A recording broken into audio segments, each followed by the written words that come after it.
Whoever's running this teleprompter, there's not a chance I stay on script, so they're just going to have to follow along. First things first, table 111, where are you? Look under your table, there's a bottle of champagne. We felt that number was special, so enjoy it.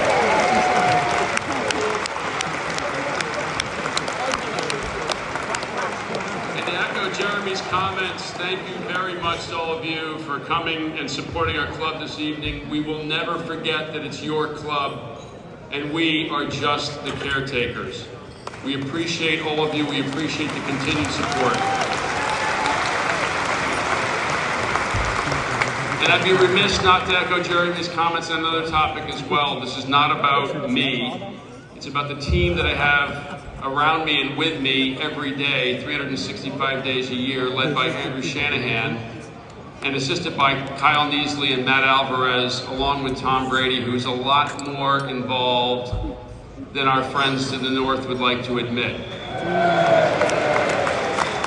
I love the negative commentary that they have because we get paid for it. Thank you, Daniel Ivory, for consistently pointing that out wherever you might be this evening. All right, good evening, everyone. A year ago at this very event, a powerful message was shared. The comeback is going to be greater than the setback. And I completely agree with that, but I have one thing to add. And that's what I said to you all last week, which is that the joy we've experienced this season will not be the greatest joys that we share together. I can promise you that.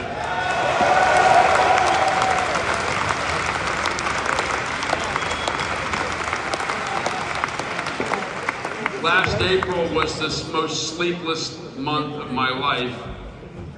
Not because solely that I hate losing, which I do, but because I felt that we were letting him down. 12 months later, I think it's safe to say that the statement that was made by Gary a year ago has been proven correct. Tonight is about celebrating what can only be described as a historic season for Birmingham City Football Club. A season where records were broken, expectations met, and a club, this club, rose together to make history.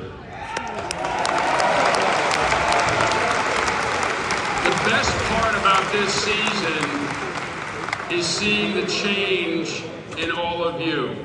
And it started the last match of last season, where folks lined up for an hour and a half to come tell me how much they believed in what we were doing.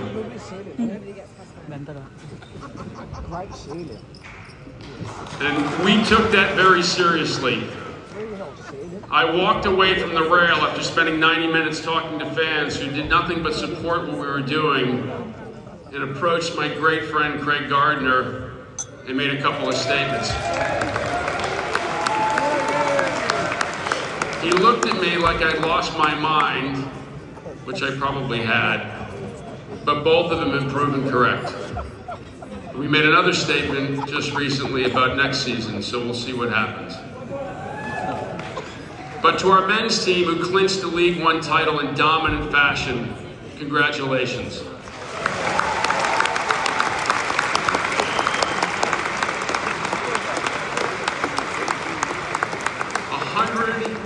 And 11 points. My script says a New English Football League record, but fuck that, it's a world record.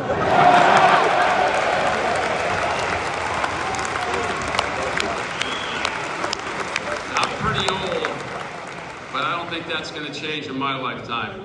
44 wins across all competitions, most by any English club outside the top flight. A club record, most league wins in a season, 20. An undefeated home record.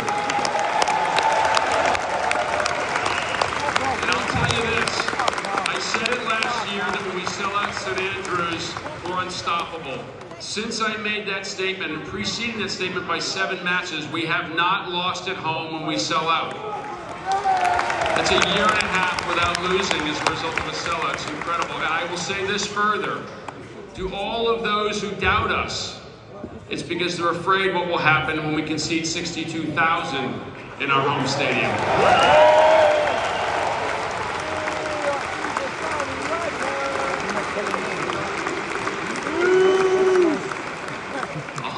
49 goals scored, 61 points won at Fortress St Andrews at Knighthead Park, the most of any team in England's top 4 divisions this season.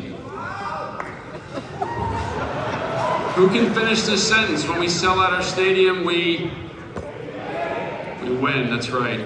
And 34 league victories, matching an all-time English football record.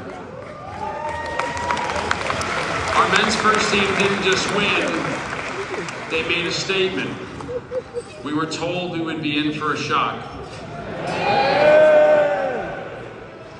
Fucking shocking it was.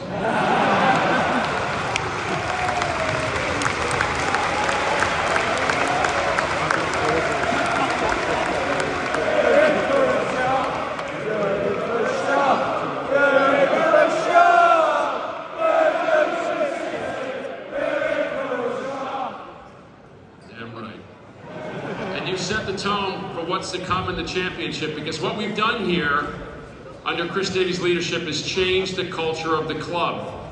We had the most losses in English football this 5 seasons preceding our real influence and takeover, and changing that required strong leadership. So to Chris Davies, our young manager, what a debut season.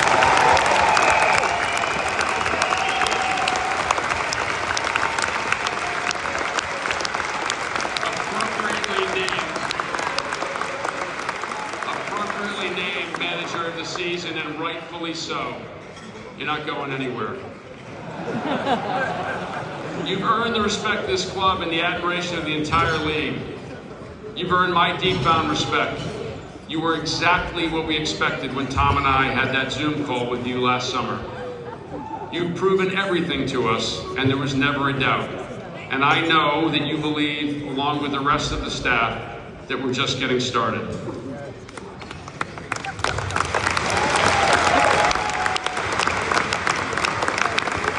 Leadership of Amy Merrick's named Midlands Manager of the Year, you've not only delivered results, you've inspired a generation of future players. Speaking of which, our women's under-21s, they kicked things off with a lovely piece of silverware, this year winning the PGA Cup for the first time. Congratulations.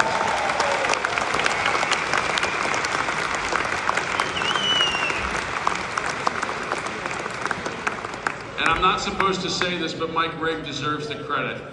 Our academy reached Category 1 status, which means starting next season, our young talent will go head-to-head with the best in the country. Liverpool, Arsenal, Chelsea.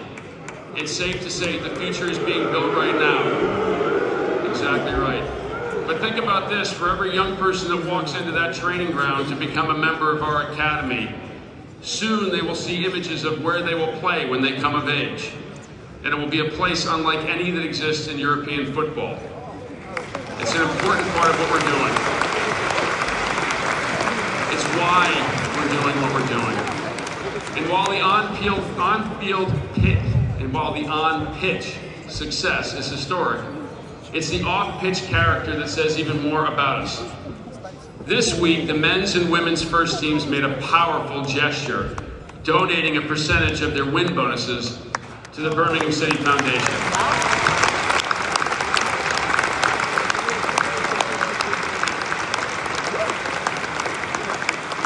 It's a class act, ladies and gentlemen. All season long, they've given their time, visiting schools, supporting local initiatives, and lifting spirits across the city. Now they've gone a step further by giving back financially. That's more than generosity.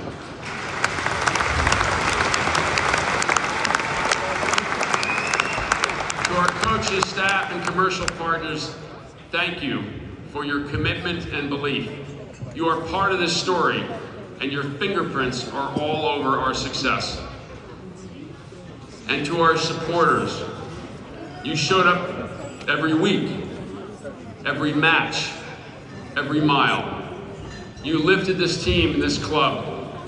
This is your moment as much as anyone else's.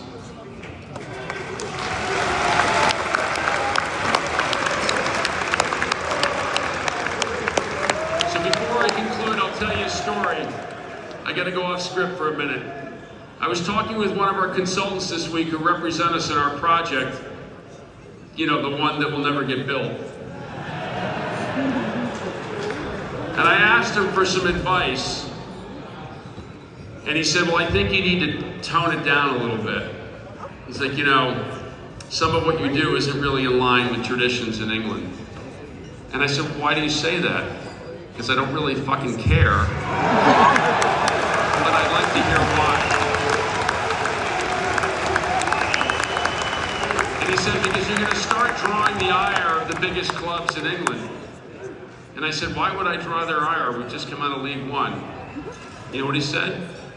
He said, it's because they know you're coming. We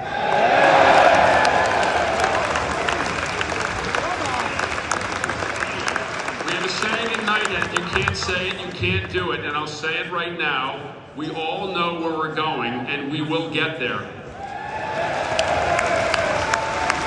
But it'll only happen together, and we can't be afraid to show our pride. We lost a generation of fans due to mismanagement and poor results, and that will never happen again. And we're getting those fans back.